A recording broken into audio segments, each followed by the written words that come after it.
Hey everyone, and welcome to Screams After Midnight. I am Peter, that is Tim, and we talk about horror movies on this show. Tim, say hello everyone. Say hello to the folks at home. No, I refuse. I'll just let that sit there. Let the awkward silence afterwards ring in. Don't get me wrong. I love our fans, but there's a line of familiarity. Can't say it. Familiarity that I refuse to cross with them. If I had any stock footage right now of a plane going down, I would cut to it and say this is a visual representation of this joke right now in real time. So yeah, we talk about horror movies on this show, and in this episode One of us does. One of us does. What does the other one talk about? What does the other one talk about, Tim? Good question. Oh, you don't know? you don't know what you talk about when you're on the show. I mean, that makes sense. I don't know what you talk about when you're on the show half the time. I usually go into a fugue state when we record, and then. Are you saying that someone else swaps into your body while you're reviewing? Oh, hey now. It's a good segue. It's an excellent segue because we're going to be talking about The Prodigy, which is a movie from this year. It came out in theaters a couple months ago, but we couldn't get to it at the time, so we're hitting it now that it's launched in your home video and your VODs. And The Prodigy is a film about a kid who may or may not be possessed by another entity of some kind. And we will start spoiler free as we always do. We'll give you a warning before we go into spoilers, but that's what we're going to do. So yeah, I don't know how much you're supposed to spoil or not spoil about this, because I saw the trailer for this and I don't think that the trailer told me. I mean, when I saw the trailer, I basically just thought, oh, it's going to be a typical kids possessed movie, and then right away this movie sets up kind of a little bit of a, I don't want to say twist on it, but sure, it's not exactly that. There's something a little bit different about it. Yeah. So I don't know how much of the plot I want to reveal beyond just talking about the general quality and acting and direction and that kind of thing. So, Tim, did you enjoy The Prodigy? Not the band from the 90s, might I add. Did you enjoy the film The Prodigy from 2019? I made a joke about that on Twitter last night. I was like, oh, it's a shame they didn't do the soundtrack. But I mean, this movie hit a little close to home for me, because as you know, I was a child prodigy growing up. Not sure why that's so funny. Yes, you do. You know very well why that's funny. No, all joking aside, no, this movie sucks. It's here's the thing. I don't know when the hell these things come out. Did you put up the review for Silence yet? Yes, that's already up. Yeah. Okay. All right. Because I mean, no spoilers for that, or whatever. But actually, I had kind of like a similar feeling to this as I did with that movie, where I think this movie is super generic, but there is maybe a little wrinkle that they throw towards the end that I thought was kind of interesting. Not enough to save the movie at all, but something that I was like, okay, this is kind of a neat idea, but yeah, it doesn't. I don't know if you know what I'm talking about and disagree, or if you have no idea what I'm talking about and you're confused. I'm not sure which, to be honest, Timmy. I'm not sure which. There was something that I thought could have been a cool idea if they explored it more, but it's just a thing that they do in the last 10-15 minutes that is ultimately completely pointless. And I think the kind of like you were alluding to, I was a little surprised at some of the story stuff. It wasn't what I thought the movie was going to be about, and I don't know that I guess I'll give it a slight compliment. There's story elements that I wouldn't necessarily say were good, but it was not the same typical creepy kid thing that I was expecting. However, all of the style and the production and everything of the movie is just that super generic creepy kid jump scare bullshit Hollywood horror movie that I've seen a million times. And there's I was guessing everything a second before it happened. Everything was cliche, everything was generic, and it's just that there's nothing interesting about this movie, really. So, in summation, no, I did not like it. So here's the thing. Oh my god, you loved it. Yeah, I knew it. You liked the boy. If I did love this, you could say shit. You couldn't say shit to me about this, Tim. But here's the thing. This movie could almost have been saved. Okay. Almost. Because there's several points in this film where I laughed out loud. Now, it wasn't intentional laughter, but Sure. I felt that if this just went further into what was making me laugh, I might have loved this as a comedy or a so bad it's good movie. Sure. Yeah. Unfortunately, in between those moments, it's far too dull. But there are moments with the kid where he says or does something evil that was making me crack up, like proper crack up, because he was putting on this evil look, or because he says something, or there's one point where he's about to do something violent, and I got really excited because I couldn't wait to see him do it, and then it kind of copped out and made it a lot more tame than I thought it was going to be, and. Yeah. So you know, it was disappointing in that sense. There was, in fact, even before the kid, I laughed at one point in the first like 5 minutes. There was something that just, you know, it was really dull up until that point, and it just made me laugh out of nowhere, like really hard. Okay. And not in a good, again, not in a good way. Like, it wasn't like an intentional laugh. It was something that was supposed to be, because this movie is taking itself absurdly seriously. Like, this is like serious dour movie. Oh, our kid's possessed. Hey, is he suffering any abuse? We have a whole argument scene with the mother and father, you know, where she's telling him, hey, he said he might be getting abused, and he gets really defensive. I've never touched our son. Blah, I love him. Blah blah blah blah. You know, it gets very. It's dead serious. It's a dead serious film. That's what they want. Has there ever been a horror movie called Dead Serious? There should be. There should be. I can't think of one off the top of my head, but there should be. I can't fault your logic there, Tim. Thank you. But I'd say no. But to sum up, no, it sucks. It's terrible. But there's some moments in this where like it's showing signs of being good terrible. There's moments where it almost is getting there, and then it crawls back into its dull, monotone cave of generic. Mother's worried about her son. She'll do anything to save him, and blah blah blah blah blah. I don't care. Hope he gets hit back in the truck. So that's where it is. Because there's a couple of this. When we get to spoilers, I'm going to talk about a few scenes that I think are borderline genius. Okay. All right, it'd be interesting to hear that. Again, not in the right ways. Just let me specify that. It's not intentionally genius, but they're genius. It's kind of like how you're watching The Room, and you're watching the, you know, you invited all my friends, good thinking. Like, that scene is genius. Oh, yeah. Genius. So, I don't even know. Director of this is Nicholas McCarthy, who I've never heard of. Let's see what else he's done. Let's see if there's anything we can blame him for. Oh my. He directed The Pact, which we've never done in the show, but I did see that because this was before the show existed, back in 2012. Did not like that. Is it a werewolf movie? No, it's not, no. Is it about dogs?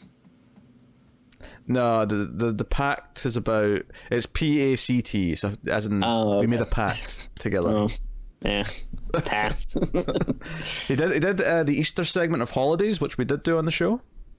Oh, you know what? I think maybe we might disagree on that one, but I like that one actually. I don't think I did. I think you're right that we disagreed, and I thought you were a madman. It's super weird, which is why I liked it. I think that was the same year as The Boy, though. So I mean, you were on fire that year. So I always like, because I feel like there's so many of these directors who make these crappy horror movies that we do end up seeing like 2 or 3 of the same director, and we just don't realize because we don't remember their names for obvious reasons. Well, yeah, especially when you're talking about like, you know, generic middle of the road stuff like this, where, you know, you don't really remember the director because I mean you barely remember the movie because they're just so forgettable. I concur. So yeah, spoilers, I guess. I think I'm done spoiler free. Like, let's be honest, the only interesting stuff to talk about in this movie is in the spoilers. No, totally. Yeah, I mean, there's without spoilers, there really isn't much else to talk about. It is. I think if you see the trailer, you know exactly what you're getting. Actually, I will talk about one more thing without spoilers. Actually, and this is kind of the epitome of what's wrong with this movie in a lot of ways. is the opening of the movie. We have like the birth of the kid, right? The birth of Miles, where it's the parents running off to the hospital, and there's an attempt at humor in this scene where. Oh sure. Well, they're leaving the door, and the dad's like getting all his stuff ready. He's opening the door, and she's like, standing there because he's coming a little bit early, and she says, "Hey, you'll need these," and she picks up the car keys that he's left on the table, and then she says, "Are you okay?" And she's the one in labor. So the joke here is that she's asking if he's okay and looking after him, even though she's the one in labor. And there's humor to be had there that he's like so frantic that he's actually looking less healthy and together than she is. This entire scene though has this really dramatic like violin playing over it, and it's like, that's right. Yeah, this is a dark horror movie. This is building up to something dark. And I'm like, no, if you want me to like these characters, if you want to give them personality, then let them have their personality. Yeah, sure. Don't ruin it with this clash of tones with the music. I don't know. It bugged me. It really bugged me. It is weird because it does feel like very like sitcom-y. Like you can almost hear like the studio laughter. Like, honey, aren't you forgetting something? And then, but yeah, you're totally right. Like there's this like ominous like music just playing in the background where it's like, is something gonna happen? Like I feel like some horror movies are, and not that I don't think there's not good horror movies that are just like strict in their tone the entire time, because there are, and for some movies that's perfectly what they should do. But there's nothing wrong with a horror movie like this, especially in the earliest parts of the movie before the horror the elements start coming into play. There's nothing wrong with having some either light-hearted scenes or something that's not like brood evil is coming, brood evil is happening. Like someone needs to remix that. Let us see them in their normal happy light-hearted existence, so that when the bad stuff starts happening we feel bad for them, because like, no, they were a happy couple before this. They were nice, they were pleasant, we laughed at their jokes. And instead it's just like brood, evil is coming! Evil is coming! And also, it's like, why start with the woman when she's pregnant? Why not cut to like 9 months earlier when we get to see him making the baby? Is this the porn parody that you're writing in your head, Tim? I mean, I feel like this movie doesn't even like deserve a porn parody. It's like, who would want to watch that? There's always some weirdo, Tim. There's always some weirdo. That's true. So full spoilers we then welcome them for the Prodigy. So here's the thing. So the movie actually starts with like this girl escaping from like a dungeon like in some guy's house, and she's got her hand cut off, and the movie actually introduces to this serial killer who the police are coming after, and the whole idea is that the police like come after him and shoot him and kill him like right almost at the same time. It's a couple of minutes before the baby's born, and that's why his spirit goes into the baby. So it's not a demon, it's not like a ghost, or technically it's like more of a reincarnation of this killer is now inside the kid. The moment that made me laugh at the start though is he's got oh yeah, there you go. Oh no, I was gonna guess, was it the extremely like fake looking like blood coming out of the bullet holes? It was not. No, it was before that. Okay. So the police are coming out. It's like, it's the SWAT team. They've got the night vision goggles on, and they're coming in to like apprehend them. But he's obviously a smart serial killer, right? He's got some sensors set up. Oh, he's a prodigy. Exactly. And so he's got a light bulb that comes on, warning them that the perimeter has been breached, and he's like, okay, into action. And he doesn't even know at this point. I didn't even realize this, but he doesn't even know at this point that his like captive girl has escaped, because he goes and checks like he's got like this basement, the long staircase, and it's a sort of dungeony kind of thing, and he realizes she's gone, and he's been dead quiet up until this point. He's not uttered a sound. He's been the quiet, stoic serial killer. He sees that she's not there and just goes, no. And it was so cheesy and over the top, and it just didn't, because again, this has been intercutting with the jokey stuff that's had the really clashing music over it, right? So the whole point is that they're both ticking down to the same sort of like death and birth at the same time. I get why the director's doing that. I get why that's the technique here. I understand the purpose of having them both tick down to the same thing. But this moment is cheesy and laughable, right? Which would be fine if you're going for a cheesy movie. But this movie is trying to be serious as shit. And then from here, we get a couple of things with the baby. He's like, he's already talking at like one. He's like a prodigy. He's a smarty pants. And I just really want to stress again, when they shoot him down in the beginning, those bullet holes look so fake. Like, it looks like they just laid a couple of pepperonis on him, and we're like, hey, see, this is blood. Yeah, he comes out naked, and they do this thing where like they just cover his junk. Like it was like a bird's eye shot, and one of the cops' guns just happens to be right in front of his dick, just so you can't see it. And it's just it does that thing. How hard did you try to like zoom in on your TV to see if you could see any, like, from a different angle, like anything? I did not. Thank you very much. No, I didn't. What did you do, Tim? What did you do?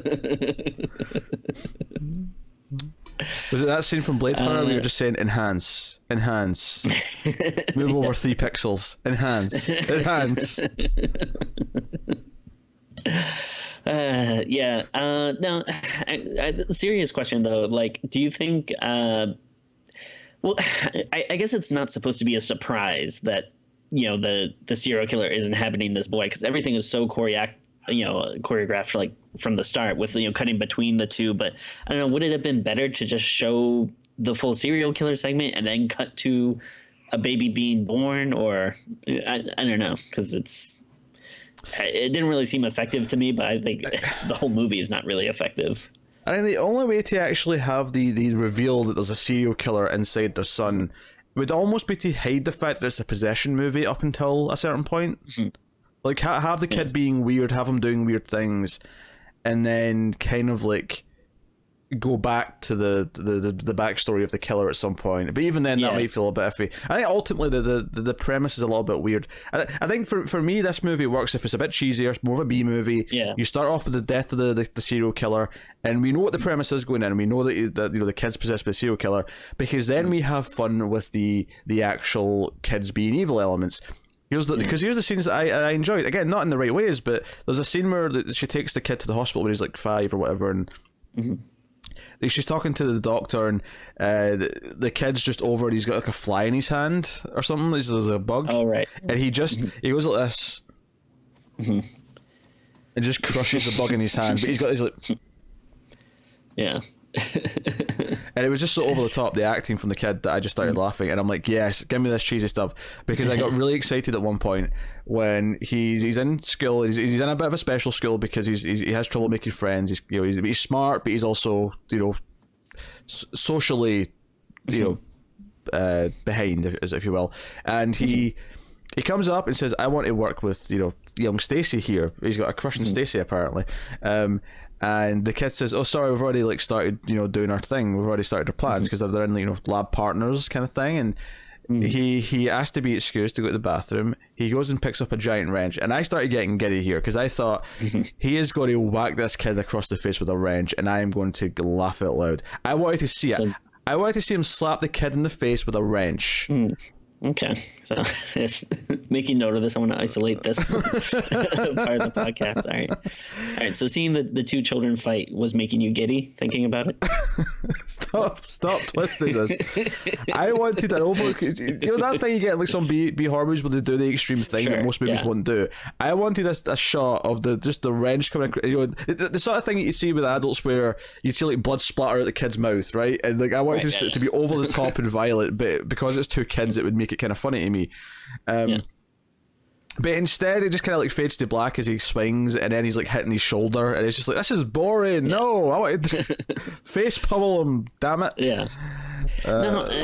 Here's my question about this whole thing. So like, if you are this crazy serial killer personality taking over this body, wouldn't you like try to be a little more discreet? Like, like, don't you want to maybe not give yourself away and let people know that there's a problem?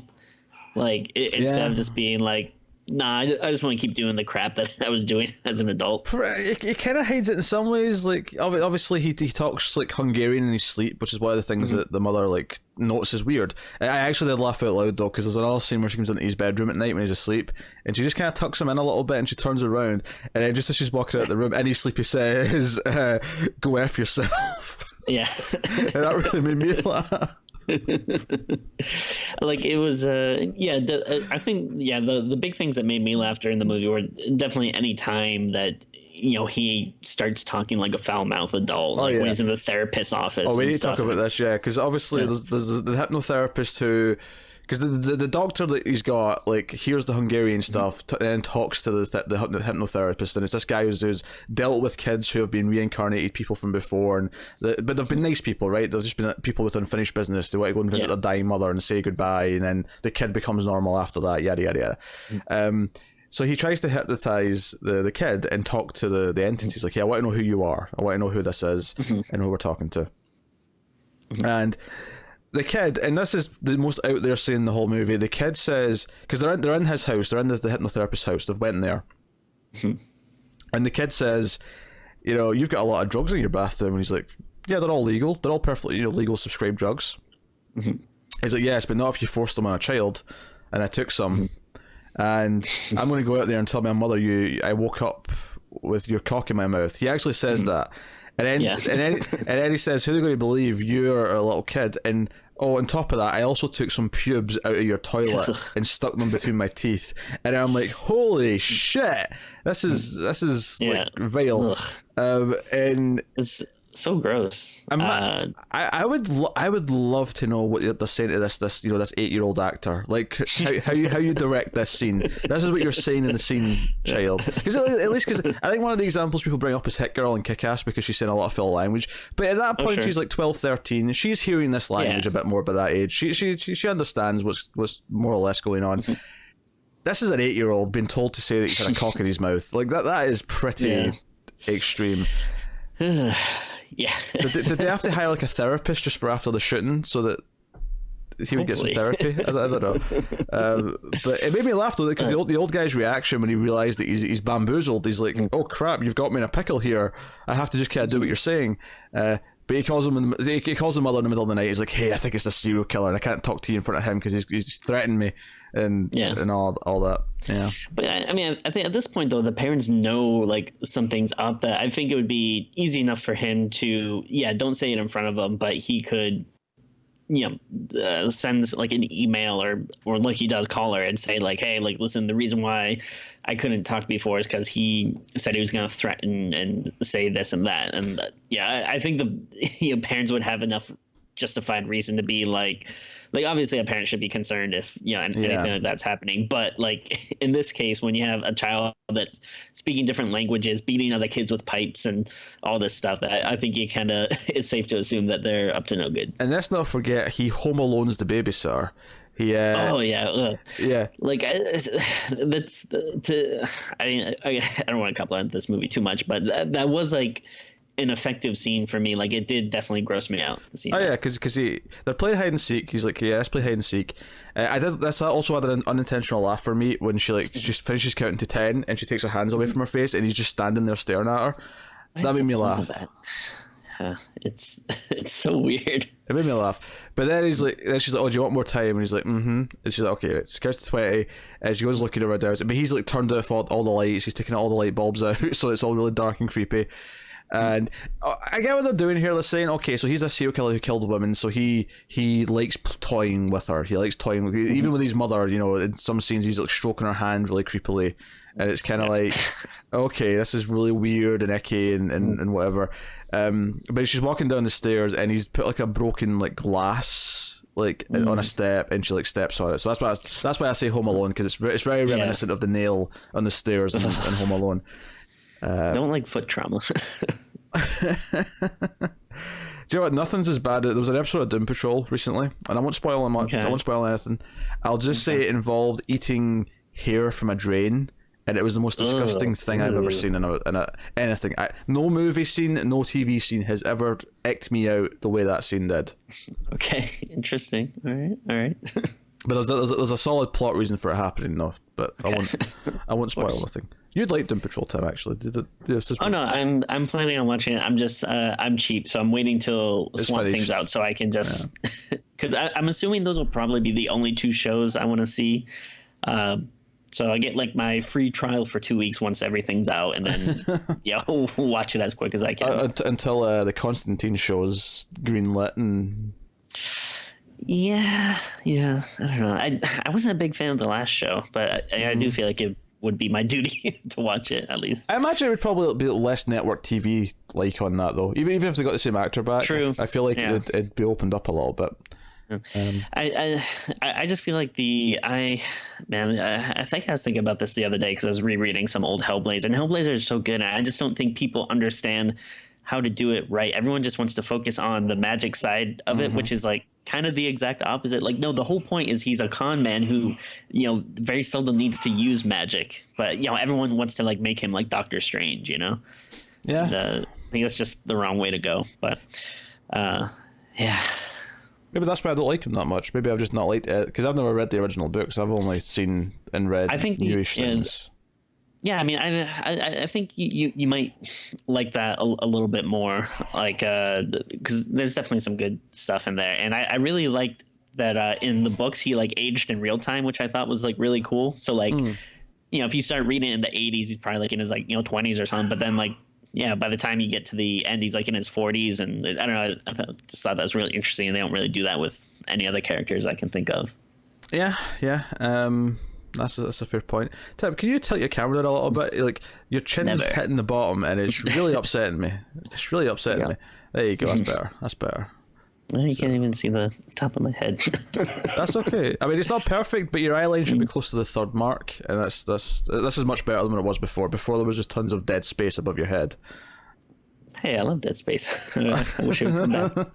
Arguably, there's a lot of dead space in your head too, but I mean that's neither here nor there. How dare you? I got questions about reincarnation. Oh, hit me. So, like, I assume that first of all, is this movie saying that like everyone that's born is like a reincarnated spirit, or is it just like in this one instance for some reason? It's saying that it sometimes happens. If someone has unfinished business, they'll go into someone else. Or no, actually, I think it's saying everyone's reincarnated, but if the previous version had unfinished business, they'll manifest and. But then, okay, well, I guess that kind of answers my next question. I guess not necessarily satisfactory, but it's like if a spirit does get reincarnated, like wouldn't you go back to being like a young child spirit or whatever? Like it's weird that it's like, all right, he's reincarnated, but he's also like still his whatever 30-year-old self or that's inside this little boy now. This is a question. First of all, this review's had a lot of he's inside a little boy now, and I feel like you've said that phrase too much. Secondly, I feel like this is not a question for the movie. This is a question for the larger world of people who believe in reincarnation and what the well, no, rules I mean and... that's why I want to know, because I want to go back and find out the exact hour you were born and try to cross-reference with like what creep died around that same time. Yes, what goat lover died before you were born? That's the real question. All right. Those are all my questions. I guess we can go on to ratings. Let's see. We're not done. Give it... We haven't talked about the whole last act. All right, that's fair. So over the course of the movie, the parents obviously get more and more worried. The dad leaves for a bit, and then once they find out he killed the dog, which was so cute. Yeah, well, once they realize that the kid killed the dog, and the kid's pretending to be like normal sometimes, and I'm like, this is really wishy-washy. Is like, is he sometimes normal? Is he not? It turns out he's actually not been normal for a long time. The guy's just been pretending for like a while at the end. But they figure out that the reason why he came back is because he had unfinished business. And that was that he didn't kill his last victim. The last victim got away. So this is what I kind of thought was like an interesting twist on this kind of movie. Because like, I mean, correct me if I'm wrong, but I don't really think I've seen this plot before. Like, obviously you heard the thing with ghosts and unfinished business, but I think it's an interesting idea to be like, oh, well, the unfinished business is that he needs to kill this person. So are you willing to kill this person to get rid of this ghost? Like, I think that is a really, really interesting idea. Again, it's just packaged around this super generic movie that introduces it in the last little bit and doesn't do anything with it. I mean, if they'd built the character of the mum, what's her name? Sarah. If they'd killed... By the way, Orange is the New Black. Did you notice that the last names were all Bloom It was making me think of Blumhouse. I didn't think about that. I don't think Blumhouse has anything to do with this. This is. I don't think so. Who was this? I forget now. Company. Orion. This was Orion. You're right. Yeah. Yeah. I had nostalgia seeing the Orion logo at the start. I'll say that I much. do like that logo. Yeah. Yeah. Surprised it didn't make you think of that classic Batman villain, Mr. Bloom. F you. F you. So that like I like the concept of that being the core drama for the character, is that you can save the person, but you have to be willing to kill this other person to finish off the unfinished business. Okay. It's a fine idea. The problem is she goes from like realizing that that's what the unfinished business is to be willing to kill the person in the space of about 2 minutes. And there's very little struggling when it actually comes to doing it. She pulls out the gun, she tracks this woman down, goes into her house, and it's a whole thing. Of course, she's actually led the kid there because the kid's in the back seat asleep, at least pretending to be.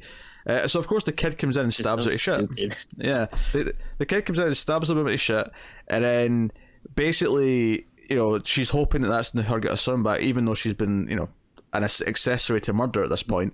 And the kid's like, nah, too late, because there was one bit of dialogue earlier on in the film where the psychiatrist said, "All right, it's almost too late because he's 8 years old. Like normally you have to deal with this younger, or the spirit will stay around, the soul will stay intact, and it'll be the same old person forever." I love that there's like a set in stone timeline. I know.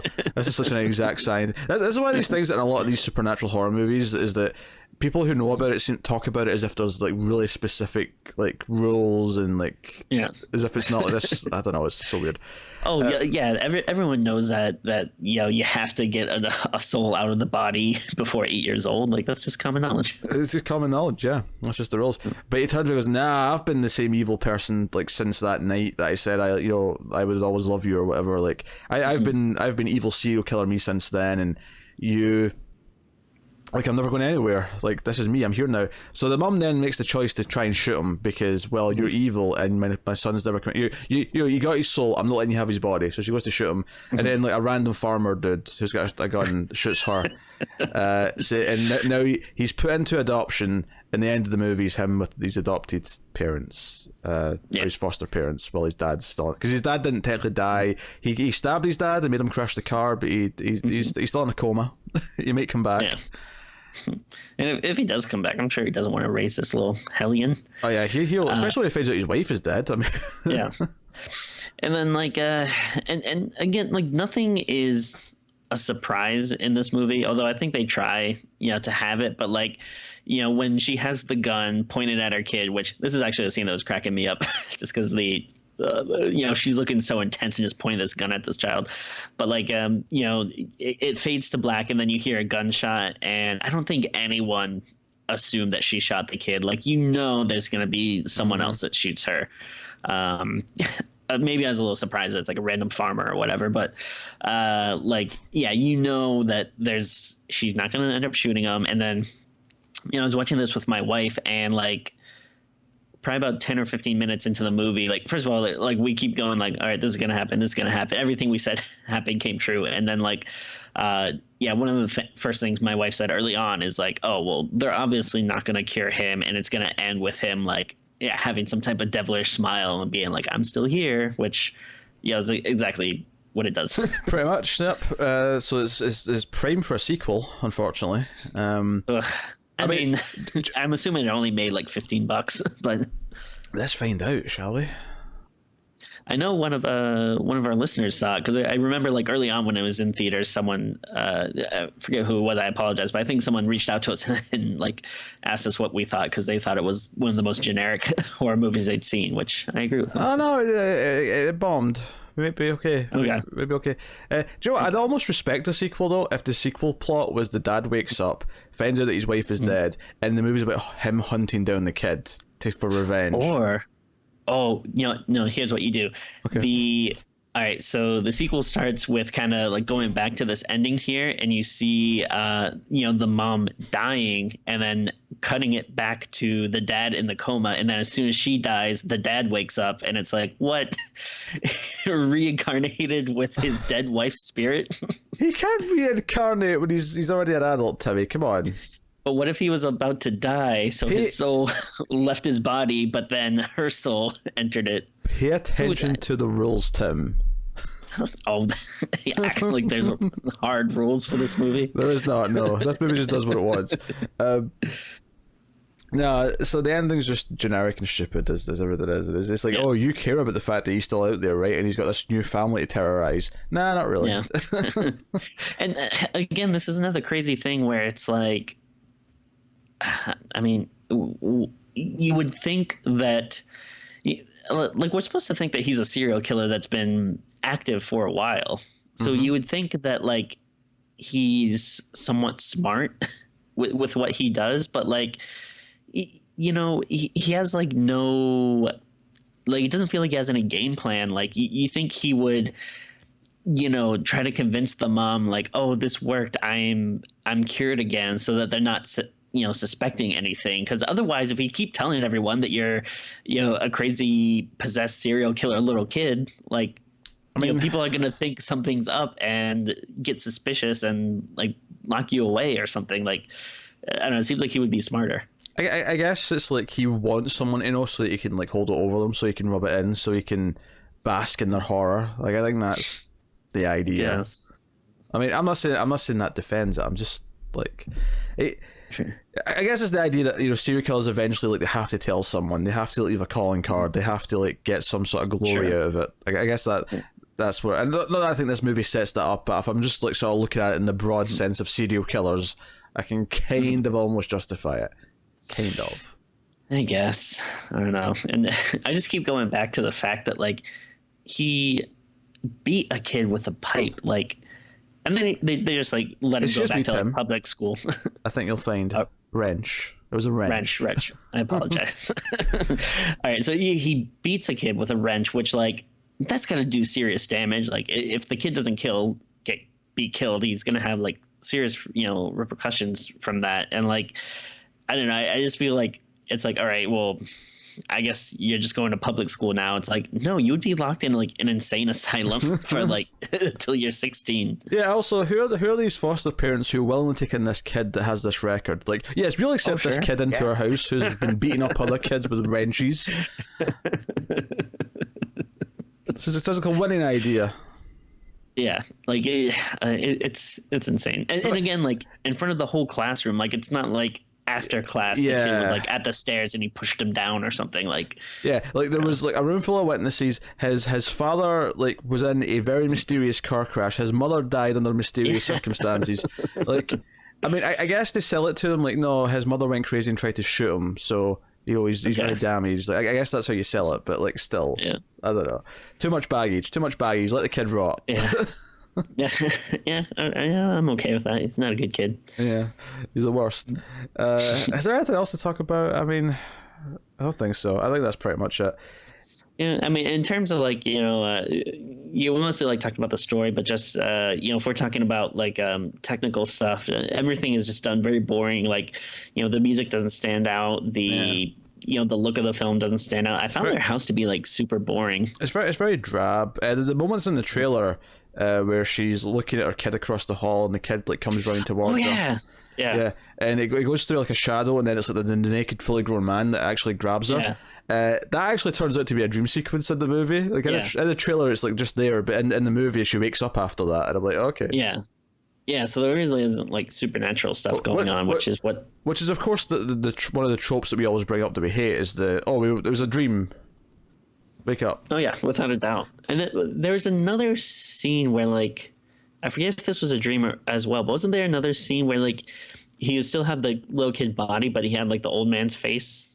Yeah, that's made me laugh as well, because she comes in and he's, like, drawing, and he turns around and he's got, like, the old man's face, and but he's still a little kid. And then he turns around. It was, again, that was another moment that made me laugh, because it just looked ridiculous. And it didn't look scary, it looked silly. So maybe takes itself very seriously and ends up just having some silly moments that are laugh out loud funny. Unfortunately, I don't think they're enough to make it worth recommending as a So Bad It's Good movie. No, definitely not. They make it more bearable, but it's a very drab film. It just kind of, like, goes through its motions, and there's not really much life to it. I don't care about the characters. I don't care about the parents. I don't care about the kid. I don't care about like what's happening. The only thing that gets anything out of me the whole movie is when the kid does something really evil or goofy, and it looks kind of ridiculous because of what it is. Yeah. So here's the thing: kids trying to be creepy is whilst talking is really difficult. And I'm kind of over it at this point. It just doesn't. It's I don't know. It just doesn't do anything for me anymore because it feels like everyone they all go to like the same creepy kid acting school where it's just like I'm just gonna talk low and quiet and stilted and it's creepy because I'm a kid. Yeah, it's like it's nothing. It's boring. Yep. No. We've been there. We've done that. It doesn't have enough life in the bad moments to make it worth recommending. Even though a few of them are genuinely quite funny. So I guess we will rate it then, Timmy. What are you giving the Prodigy? I think I'll give it maybe like a 3 because I don't know. There really isn't anything interesting about it, but I feel like there's. I mean, the worst case scenario is maybe it's just boring and uninteresting. Like there isn't really anything that's like technically like bad. Like like the acting's fine.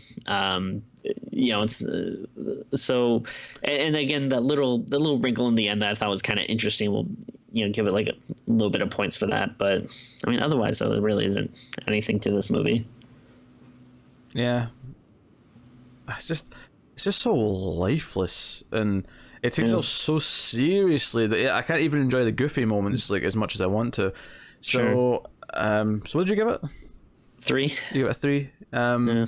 Yeah. That sounds about right. Honestly, 3 out of 10. Yeah. Yeah. So I feel like less than 3 would be if it had like really something like very technically bad, like if like it was the lighting was off or like. It was hard to hear or if the filmmaking was just not up to snuff, but yeah, it can't really go higher than that. It's serviceable filmmaking. Sure. Yeah. Serviceable. But all right, I guess that wraps up the Prodigy, which leaves us to tell you about a few things that we like to tell you about at the end of the show. First of all, did you know you can get a bonus episode every month? Are you asking me? Yes, did you know, Tim? No, I did not know that. Yes, you can get a bonus episode. If you go to Patreon at patreon.com/MailFuzzTV, you can support the show and the channel for as little as $1 per month. And for that $1, once per month, you get a bonus episode of Screams After Midnight. We've got a few episodes up already. They're usually good fun and goofy and weird movies, so you can do that. You also get bonus episodes of The Ace, the science fiction movie podcast that I do with Tara, and the almost cancelled or 121 extras that alternate every month too. So you get a bunch of stuff for $1, but of course you get to vote on a movie once per month at the $5 tier, and there's more beyond and above. So go have a look at Patreon and see if you fancy any of it. You can of course also like and subscribe, and it also helps us out if you review the podcast on like iTunes or your podcast app and give us a nice rating. That does really well too, and obviously just shares out on Twitter. And speaking of Twitter, at Screams Midnight, because that's our Twitter, where me and Tim bicker with each other and share movie news and whatever else it is we do. So we have fun. Yes, at Screams Midnight on Twitter. But yeah, that's pretty much us. So thank you once again for watching or listening. We always appreciate it. Keep watching scary movies, guys, and we will see you next time.